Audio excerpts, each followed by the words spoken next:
we are going to find out distance of closest approach. Distance of closest approach. Perfect. अब समझो कि इसका क्या मतलब है. अगर आपके पास में, मैंने अभी आपको रदरफोर्ड एक्सपेरिमेंट पढ़ाया था, यस, जिसके अंदर हम बात कर रहे थे कि यार ये आपका एटम है, ये आपका न्यूक्लियस है, छोटा बन गया, थोड़ा बड़ा बनाते हैं, यस, क्या हो जाएगा, दैट ये आपका एटम है और इसके अंदर ये आपका न्यूक्लियस है. ठीक है, न्यूक्लियस मैंने थोड़ा ज्यादा बड़ा बना दिया, बट क्योंकि हमें न्यूक्लियस की जरूरत है तो इसलिए ये आपका पूरा का पूरा कॉन्सेंट्रेटेड न्यूक्लियस है. ठीक है, यहाँ पर आपका पोलोनियम है जहां से आपका अल्फा पार्टिकल जो है वो जाएगा. ठीक है, यस.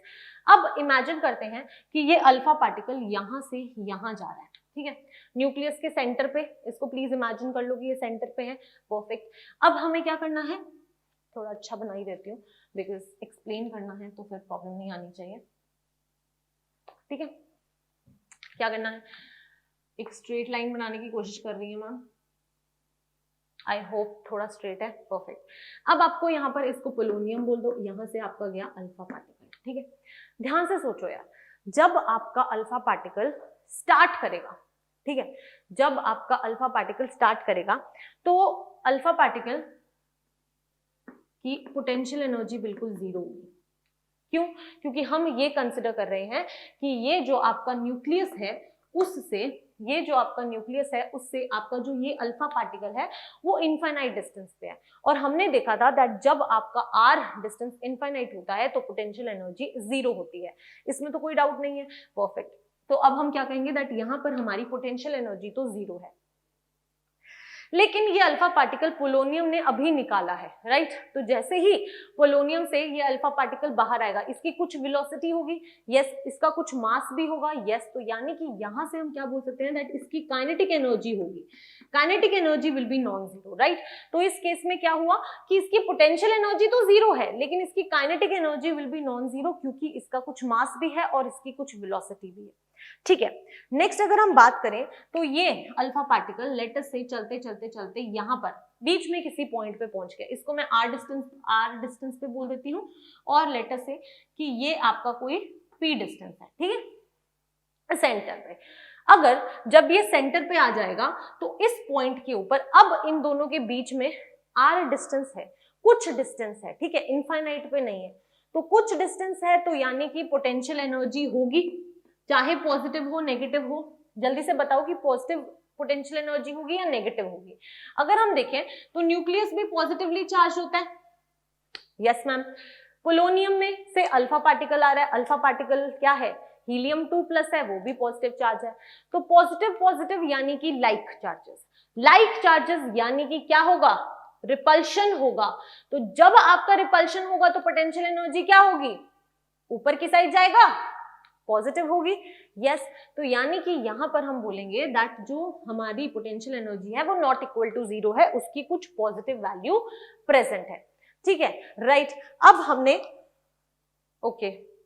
अब हमने क्या किया, अब हमने पोटेंशियल एनर्जी की बात कर ली, काइनेटिक एनर्जी की बात करते हैं. ऑब्वियसली ये अभी भी चल रहा होगा तो इसकी कुछ ना कुछ स्पीड भी होगी, वेलोसिटी भी होगी, मास तो कभी जीरो हो ही नहीं सकता, यानी कि इस पॉइंट पे इसकी कुछ ना कुछ काइनेटिक एनर्जी भी होगी.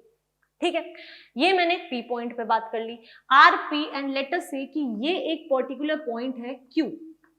ये वो मैक्सिमम डिस्टेंस है जहां तक आपका अल्फा पार्टिकल आ सकता है.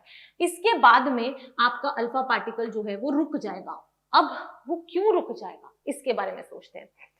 एक चीज देखी थी हमने कि जो पॉजिटिव चार्जेस होते हैं वो एक दूसरे को रिपेल करते हैं, है ना, धक्का मारते हैं. तो अब ये Z के पास बहुत सारा पॉजिटिव चार्ज है. ठीक है, न्यूक्लियस अल्फा पार्टिकल यहां से इसके पास चलना शुरू किया, बहुत स्पीड से गया. अब जब कोई बहुत तेजी से चल रहा है और उसे कोई धक्का देगा तो क्या होगा, उसकी स्पीड थोड़ी कम होगी, धीरे धीरे स्लो होगी.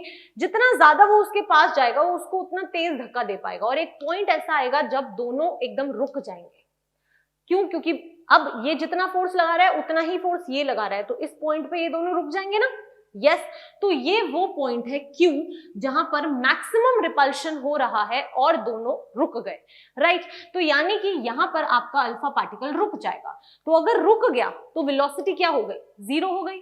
यस तो अगर वेलोसिटी जीरो हो गई तो काइनेटिक एनर्जी क्या हो गई, जीरो हो गई। यस तो यहां पर इस पॉइंट पे आपकी काइनेटिक एनर्जी जीरो हो जाएगी, इसमें कोई डाउट नहीं होना चाहिए, कॉन्सेप्ट क्लियर होना चाहिए।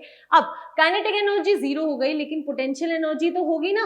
अगर आप पोटेंशियल एनर्जी की बात करेंगे तो लाइक चार्जेस हैं तो पॉजिटिव पोटेंशियल एनर्जी होगी मैम। यस तो यानी कि पोटेंशियल एनर्जी यहां पर कुछ ना कुछ तो होगी। परफेक्ट। तो 3 पॉइंट्स पे हमने समझ लिया। इस पॉइंट पे क्योंकि इनफाइनाइट डिस्टेंस पे था तो पोटेंशियल एनर्जी जीरो थी, काइनेटिक एनर्जी जीरो नहीं थी। बीच में अगर हम आ जाए तो कुछ r डिस्टेंस पे है तो पोटेंशियल एनर्जी भी होगी, कुछ स्पीड भी है तो काइनेटिक एनर्जी भी होगी। लेकिन यहाँ पर जो स्पीड होगी और यहाँ पर जो अल्फा पार्टिकल्स की स्पीड थी, इनमें से किसकी कौन सी स्पीड कम होगी, ये वाली स्पीड कम होगी ना बच्चा। क्यों, क्योंकि जितना ज्यादा न्यूक्लियस के पास जाएगा उतना ज्यादा क्या होगा, रिपल्शन होगा और वो उसकी स्पीड को कम करने की कोशिश करेगा, राइट। इसको ना एक धक्के वाले से ही इमेजिन किया करो कि एक दो पर्सन है, एक पर्सन बहुत तेजी से चल रहा है तो दूसरा उसको अगर धक्का देगा तो उसकी स्पीड कम होगी पहले से, बिल्कुल। तो वही केस यहाँ पर इलेक्ट्रॉन के साथ हो रहा है और अल्फा पार्टिकल के साथ हो रहा है।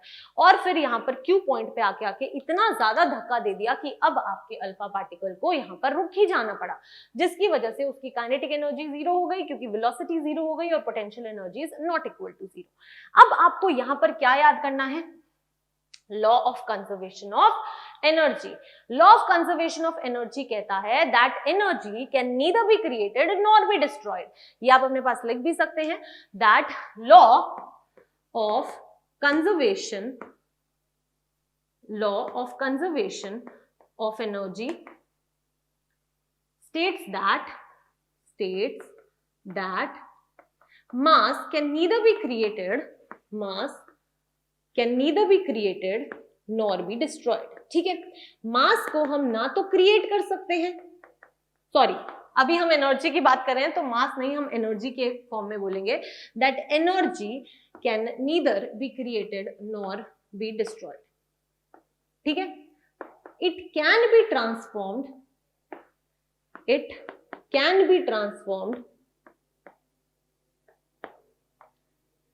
From one form to another. ठीक है, परफेक्ट। अब आपको यहां पर क्या समझना है, दैट एनर्जी खत्म तो नहीं हो सकती, एनर्जी तो कंजर्व्ड रहेगी।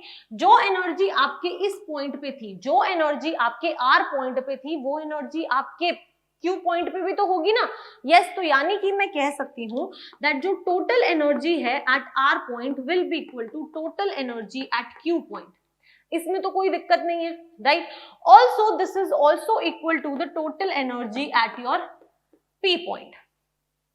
यस, अब आपको यहां पर क्या समझना है कि जो टोटल एनर्जी होती है that is always equal to the sum of your potential energy and your kinetic energy. Total energy is always the sum of your potential energy and kinetic energy. तो यानी कि अगर मैं total energy at R point की बात करूं तो वो कितना हो जाएगा, आर पॉइंट की अगर हम बात करते हैं तो पोटेंशियल एनर्जी जीरो है प्लस काइनेटिक एनर्जी, तो यानी कि this is equal to kinetic energy. तो जितनी भी टोटल एनर्जी मेरे आर पॉइंट पे थी वो पूरी की पूरी काइनेटिक एनर्जी के इक्वल थी। ठीक है, अगर आप क्यू पॉइंट पे देखेंगे तो total energy at Q point will be equal to, Q point पे देखो यार potential energy is not equal to zero, यानी कि यहां पर कुछ पोटेंशियल एनर्जी होगी एंड काइनेटिक एनर्जी की अगर हम बात करें तो वो जीरो होगा क्योंकि यहां पर जीरो है, राइट। मुझे पता है that total energy is equal to potential energy plus kinetic energy and total energy हर केस में इक्वल है, ये दिख रहा है, हर केस में इक्वल है। यस तो यानी कि यहां से हम क्या कह सकते हैं दैट टोटल एनर्जी, तो यहां से हम कहेंगे दैट जो काइनेटिक एनर्जी है आपके आर पॉइंट पे that will be equal to potential energy at your Q point. Clear है कि नहीं, ये कॉन्सेप्ट बहुत ज्यादा इंपॉर्टेंट है, इसको अच्छे से समझ लो that kinetic energy at R point will be equal to the potential energy at Q point. Clear है? परफेक्ट। तो आप इस चीज को लिख भी सकते हैं क्योंकि ये बहुत ज्यादा इंपॉर्टेंट है और अभी इसको समझने वाले हैं। अब हमें यहाँ पर क्या करना है, अब हम यहाँ तक तो पहुंच चुके हैं, राइट? तो परफेक्ट। अब आपको क्या करना है, इसी इक्वेशन को यूज कर लो यार। Kinetic energy at R point will be equal to potential energy at Q point. ठीक है, अगर आप यहाँ पर काइनेटिक एनर्जी की बात करेंगे तो that is equal to half m mass होगा आपका अल्फा का, वेलोसिटी भी आपकी अल्फा की square is equal to what, kinetic potential energy. Potential energy is equal to K Q1 Q2 over R। Clear है? यस। तो K Q1 Q2 over R। ठीक है, अब आपको यहाँ पर Q1 की बात करनी है। तो अगर आप Q1 की बात करेंगे तो दो पॉइंट चार्जेस हमने लिए थे ना, एक पॉइंट चार्ज हमारा अल्फा पार्टिकल होगा और एक पॉइंट चार्ज हमारा क्या होगा, न्यूक्लियस होगा, राइट? तो अगर मैं Q1 को अल्फा पार्टिकल ले रही हूं तो अल्फा पार्टिकल का चार्ज कितना है, अल्फा पार्टिकल इज हीलियम 2+, तो यानी कि 2 चार्ज है, तो यानी कि मैं बोल सकती हूँ that Q1 is equal to +2E। कोई दिक्कत नहीं। Q2 क्या होगा आपका, Q2 will be your nucleus. अब इसका जो भी न्यूक्लियस के अंदर कितने पॉजिटिव चार्ज है, कितना पॉजिटिव चार्ज होगा, जितने नंबर ऑफ प्रोटॉन्स होंगे, नंबर ऑफ प्रोटॉन्स कितने होंगे, जितना एटॉमिक नंबर होगा, यानी कि मुझे पता है दैट इस केस में नंबर ऑफ प्रोटॉन्स जो होंगे that will be equal to the atomic number, right? तो यानी कि आप टोटल चार्ज कितना बोल सकते हो, प्लस Z इंटू ई, क्योंकि नंबर ऑफ प्रोटॉन्स और हर एक प्रोटॉन का चार्ज होता है 1.6 इंटू 10⁻⁻19 कूलम्स, राइट? तो यानी कि यहां से मैं बोल सकती हूं that this Q2 will be equal two plus ZE। ये दोनों वैल्यूज हमें यहाँ पर पुट करनी है, ठीक है? तो चलो पुट कर देते हैं। तो 1/2 mass of alpha particle into velocity of alpha particle का square is equal to K into 2E into ZE by R। ठीक है, तो यहां से आप क्या फाइंड आउट कर सकते हैं, यहां से हम फाइंड आउट कर सकते हैं R की value, that is your distance which will be equal to K 2K ZE square by M alpha. Okay, यहां पर ये 2 है तो ये 2 है तो ये 4 हो जाएगा, यस, तो यहां हम 4 लिख सकते हैं। तो 4K ZE square by M alpha V alpha square. तो ये क्या आ गया आपके पास में, ये आपके पास में R की वैल्यू आ गई। और ये R क्या है, ये R यही वाला डिस्टेंस है, ये R यही वाला डिस्टेंस है, क्योंकि हम यहां पर पोटेंशियल एनर्जी, जब आपका अल्फा पार्टिकल यहां आ गया था और आपका न्यूक्लियस यहां था, तो ये आपके दो पॉइंट चार्जेस थे और इन दोनों के बीच का जो डिस्टेंस था वो आपका R था, यस। तो हमने यही R तो फाइंड आउट किया है यहां पर, यस मैम। तो ये जो R है वो है आपका डिस्टेंस ऑफ क्लोजेस्ट अप्रोच। इसको क्या कहते हैं, distance of closest approach, closest approach. तो बेसिकली ये R आपको क्या बताता है कि मैक्सिमम कितने डिस्टेंस पे अल्फा पार्टिकल एक न्यूक्लियस के पास जा सकता है। ये क्लियर है, यस, परफेक्ट। बहुत ज्यादा इंपॉर्टेंट है ये, क्योंकि इससे अब हमें चीजें समझ आने लगेंगी दैट अगर आप R की बात करेंगे तो डायरेक्टली प्रोपोर्शनल किसके होगा, 4 एक कांस्टेंट है, K एक कांस्टेंट है, Z की वैल्यू चेंज हो सकती है, यस, वो न्यूक्लियस बार बार चेंज हो सकता है, कोई भी ले सकते हैं, परफेक्ट। E स्क्वायर तो सेम ही रहेगा, मास ऑफ अल्फा पार्टिकल कभी नहीं चेंज होगा, लेकिन वेलोसिटी ऑफ अल्फा पार्टिकल वो तो चेंज हो सकती है, आप अलग अलग वेलोसिटी इसके साथ डाल सकते हैं, राइट? तो यानी कि आप बोल सकते हैं that R is directly proportional to Z and inversely proportional to the velocity of alpha particle का R स्क्वायर, राइट? परफेक्ट। तो ये बहुत ही ज्यादा इंपॉर्टेंट रिलेशन था जो हम फाइंड आउट कर चुके हैं, तो इसको आप अपने पास लिख लीजिए। अब हम आगे पढ़ेंगे, मतलब इसके बारे में हम रिलेशन क्या हमें इंटरप्रेट कर पा रहे हैं उसके बारे में हम डिस्कस करेंगे, ठीक है? तो चलो यार, अब मैं इसको इरेज कर देती हूँ। अब अगर हम यहां पर देखें तो जो हमारे पास रिलेशन आया है वो क्या है, दैट जो आपका R है वो डायरेक्टली प्रोपोर्शनल है to the Z divided by your V alpha square, ठीक है? यहां से मैं क्या कह सकती हूँ, दैट जितना ज्यादा न्यूक्लियस का सेंटर में नंबर ऑफ प्रोटॉन्स होगा, यानी कि यहां पर मैं बोल सकती हूँ दैट जितना ज्यादा Z होगा, है ना। उतनी ज्यादा पावर होगी उसके अंदर अल्फा पार्टिकल को रिपेल करने की। बिल्कुल, जितनी ज्यादा Z की वैल्यू होगी उतना ज्यादा आपके न्यूक्लियस के अंदर नंबर ऑफ प्रोटॉन्स होंगे, उतना ज्यादा पॉजिटिव चार्ज होगा। तो जितना ज्यादा पॉजिटिव चार्ज होगा उतनी ज्यादा वो रिपेल कर पाएगा और उतना ही दूर से वो उसको धक्का दे देगा। तो जितना ज्यादा Z value, the distance of closest approach will be less. ये कॉन्सेप्ट समझ आ रहा है तो बहुत इंपॉर्टेंट है। मैं लिखवा सारी लाइंस लूंगी बट अभी समझना है कि जितनी ज्यादा मेरे एटॉमिक नंबर की वैल्यू होगी उतने नंबर ऑफ प्रोटॉन्स होंगे, उतना ज्यादा पॉजिटिव चार्ज होगा न्यूक्लियस के अंदर और वो उतनी ज्यादा पावर से धक्का दे पाएगा। तो यानी कि अल्फा पार्टिकल को उतनी ही ज्यादा दूर से ही वो धक्का मार देगा, राइट।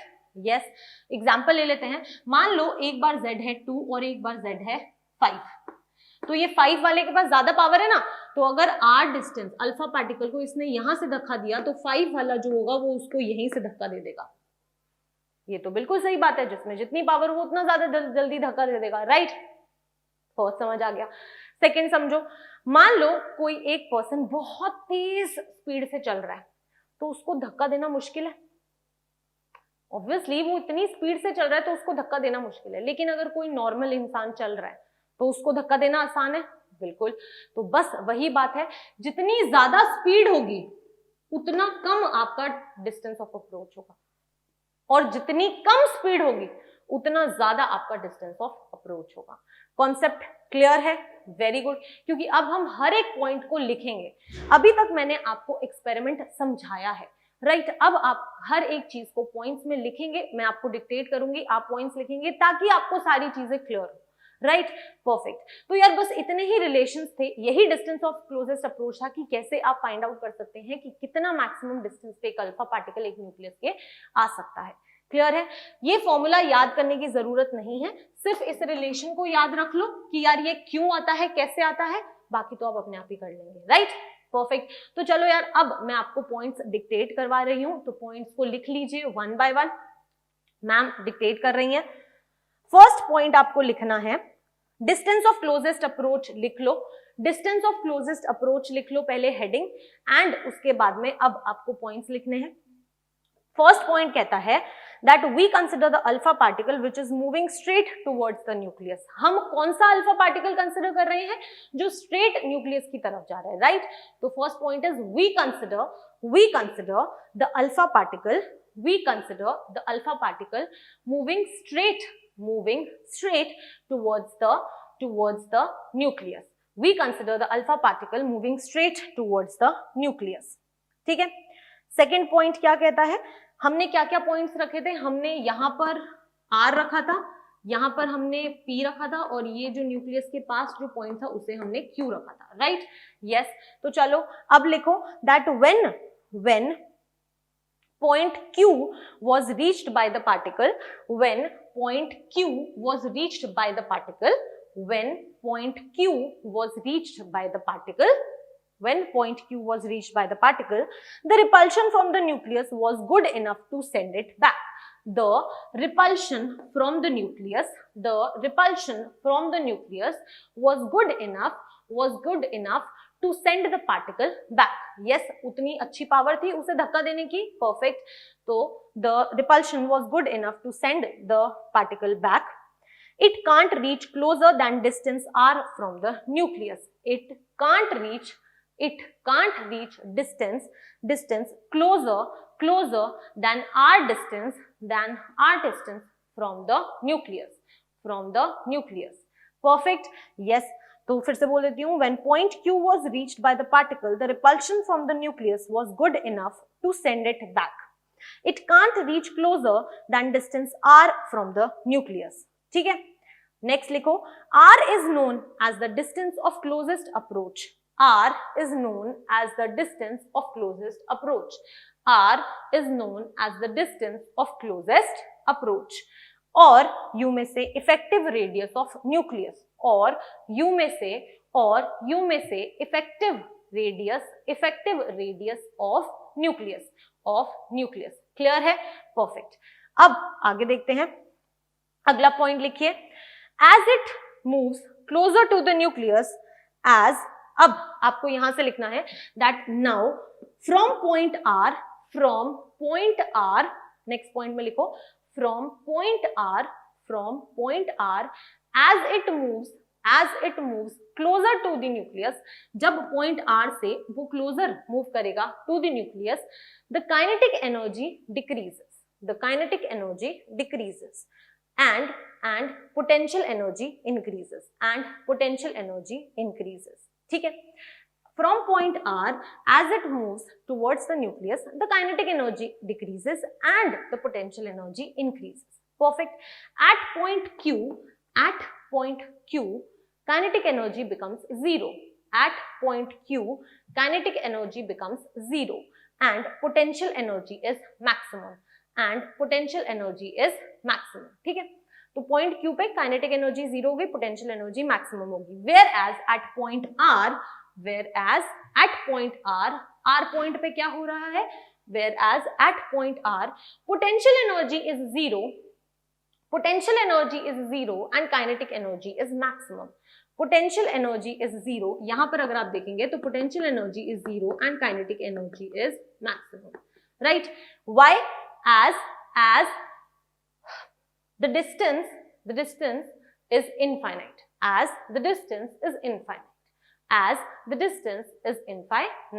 क्लियर है, यहां तक कोई डाउट नहीं। परफेक्ट, तो परफेक्ट, अब आपको क्या बोलना है, the total energy is always constant,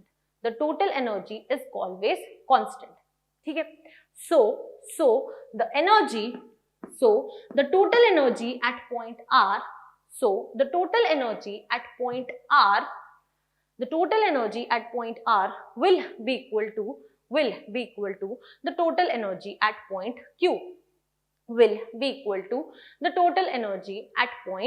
Q, clear है? यस, तो यहां से हम क्या बोल सकते हैं, वी कैन से, फिर आप लिख सकते हैं that total energy at point R will be equal to total energy at point Q, right. And उसके बाद में आप ये वाला पार्ट लिख सकते हैं, ओके। आप इसके बाद में यहाँ पर लिखोगे that kinetic energy at point R will be equal to potential energy at point Q, ये पॉइंट लिखोगे, यस। और ये पॉइंट लिखने के बाद में आप यहाँ से ये सारी की सारी चीजें लिख सकते हैं, राइट। इसके बाद में आपको ये सब पॉइंट्स लिखने हैं, क्लियर है?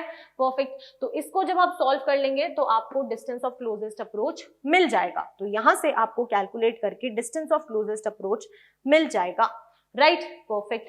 इसको लिखने के बाद में हम ये रिलेशन लिख चुके हैं, ठीक है। तो अब वीडियो पॉज करके आप ये वाले पॉइंट्स लिख सकते हैं एंड देन हम इसके लिए पॉइंट्स लिखेंगे। परफेक्ट। तो R is directly proportional to Z upon V alpha square, R is directly proportional to Z upon V alpha square, ठीक है। ये रिलेशन लिख लिया। अब फर्स्ट पॉइंट लिखो, according to the first point में आप लिखो as the Z value increases, that is your atomic number, ठीक है।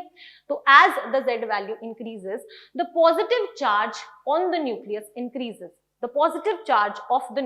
increases, yes, as Z value increases, the positive charge of the nucleus increases, yes, and the repulsion is more, so the distance of closest approach, that is R increases,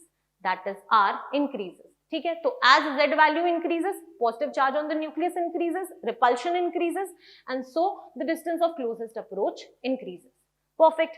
चलो next point लिखते हैं। First point हम लिख चुके हैं, second point क्या कहेगा, as the velocity of the alpha particle increases,